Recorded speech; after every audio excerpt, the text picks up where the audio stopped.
நேற்று நைட் வரைக்கும் justice for Suraj எல்லாரும் பேசிட்டு இருந்தோம். இன்னைக்கு காலையில சோஷியல் மீடியா எடுத்தா எல்லா சோஷியல் மீடியாலையும் பிக் பாஸ் தான் ட்ரெண்டிங்கா இருக்கு.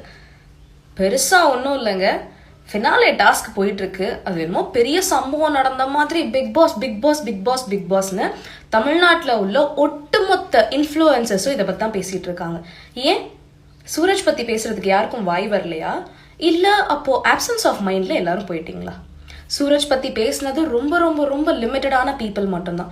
ஜஸ்டிஸ் ஃபார் சூரஜ்னு ஷேர் பண்ணது ரொம்ப ரொம்ப லிமிட்டடான மக்கள் தான்.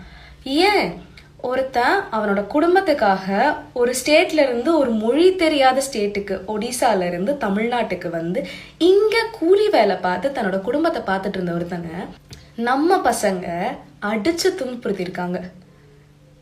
எவ்வளோ ஒரு கேவலமான விஷயம். உண்மையாவே ஒரு தமிழ்நாட்டை சேர்ந்த ஒருத்தின்னு சொல்றதுக்கே ரொம்ப கேவலமா இருக்கு. இப்படிதான் நம்ம எல்லாரையும் ட்ரீட் பண்ணுமா? வந்தாரை வாழ வைக்கும் தமிழ்நாடுன்னு சொல்லுவோம். ஆனா ஒருத்தர் வந்தவரை வாழ கூட விடல. இப்ப வரைக்கும் அவருக்கு என்னாச்சுன்னு தெரியல. கவர்மெண்ட் சொல்லுது ஹீஸ் குட், நாங்க வந்துட்டு அவரை ஒடிசாக்கு அனுப்பிச்சு வச்சிட்டோம் அப்படின்னு சொல்றாங்க. But we are not even sure அவர் உயிரோட இருக்காரா இல்ல இறந்துட்டாரா, அந்த விக்டிம்க்கு என்ன ஆச்சுன்னு இப்போ வரைக்கும் எதுவும் தெரியல.